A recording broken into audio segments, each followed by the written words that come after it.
So we're just going to do a quick little tutorial on how to start up the Cuta. First things first is turn the radio on. And you do that by the middle button. So you just hold the middle button until all these lights. This is a battery indicator. Yep, so if the battery indicator, you always want at least 2 bars. Yep. And otherwise recharge it. And that just recharges in the back here. I've got a cable hooked up to the USB-C via USB-A at the front, and that's just connected this. And then in the app, if you can see that, I've got the maps there of where we are, and then I just hit this little connect down the bottom, and this connects to the radio. So the USB cords for the video, for Yep. the camera, for the camera, which is just in here, and the app is actually connected by the Bluetooth. but it's not on at the moment, obviously, because the drone's off. So I'll do all that, and then I'll plug in the little quick switch into the back of the drone. So you always turn the remote control on first in the drone, and then you'll start to see the orange light, and it's actually connected in the app. you just need to leave your drone until you get GPS lock, code later. need to leave it stationary. GPS 3D lock. So orange light at the moment, I've got 3D satellites. I've got 9 satellites connected at the moment, and it's just going to find more. Lock. And you can tell that up in here. And then you just wait until that flashes green. It'll flash a slow green, which just means 3D lock on the satellites, and then a really fast green means 3D and DGPS. Which gives you the higher satellite count and Yep. better flight. So it's just gone green there, and that's 15 satellites. So I'll just wait for that to flash. How many satellites have you had on this? 24 is the max that I've had so far, And- and Jamie actually got 23 in his house. Yeah, in the house.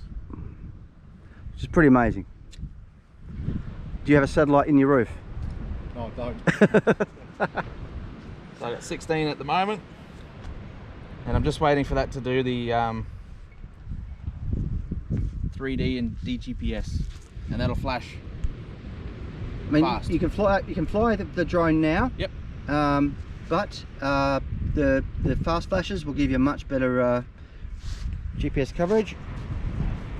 I have flown it like this, and then halfway through the flight it's found the other satellites, and it's just locked on automatically and not had any problems with the drone. It's just continued doing what it was doing. Awesome. And it talks to you pretty regularly as well, Yep, gives you so updates. I've set it for 15 seconds for voltage, Voltage. just so I can constantly hear how the voltage is when I'm flying out. Yep. And obviously once I land, the voltage will go up because it's not under load, but the most important is when I'm actually flying out to hear that voltage, and as soon as it gets down to I think 21.5 is the return to home function, so it'll automatically drop the bait and fly back and land. Perfect, mate. And you can set user adjustable to set the height. Yep. You can set magnetic interference. It'll automatically tell you that anyway, Yep. regardless. So there's quite a few different functions there.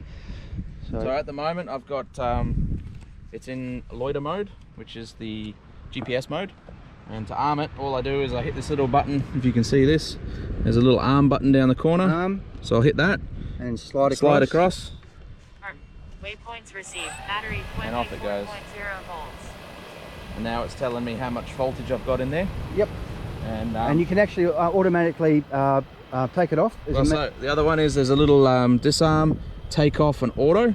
Yep. So I haven't set any waypoints, so auto won't work, but I'll just tell it to take off. Okay, so this is on auto And I'll takeoff. slide it. Takes off by itself. That's all automatic. I'm not touching that. That's just doing all by itself. That's going to go up to about 30 meters. Battery 23.0 Yep. volts. And it's still reading voltage for me. Code return to launch. And it's in return home, so it's actually returning home, but I'll just change that to loiter. Battery 22.9 volts. This is in loiter mode. It's extremely stable, this drone. I mean, the wind isn't terribly huge today, but you know, we're on the top of dunes and you do get down currents. It's handling it beautifully. So So I'm just turning it there and it's just hovering. yep, loves it. And then I'll just fly around a bit. Yep.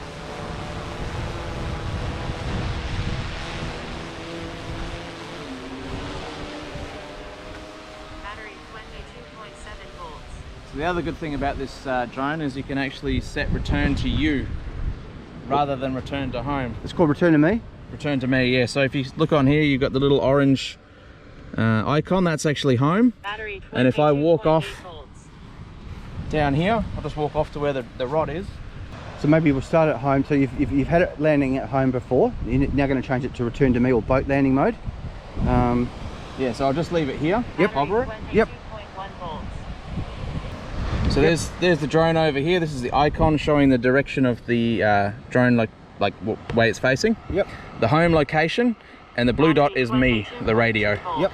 So I'm just going to go up here and hit the home, Home. Yep. and I'm going to hit return to me. Yep. And then down here it says return to me is started. Yep. There you go. It just swapped. So it's the little blue icon has said that it's return to me is all fine and good, and it's set the new home. Beautiful. And if I hit the A button, A button. Code return to on. the drone will return right here to where I am. And the original home location was just down next to the car. Yep. Perfect. I'll just step backwards. So I won't land it. I'll just leave it. And then what I'll do is I'll, Yep. on the screen, hit there. I want to go home again. I'll just hit return to launch. 22.1 And it's restored the original location. I'll hit return home. Code return to launch. And the drone will just fly straight back to where it was before. Wow. Pretty cool. And it just flies backwards, sideways, whatever way it's facing, just to conserve battery and get back. That's awesome, mate.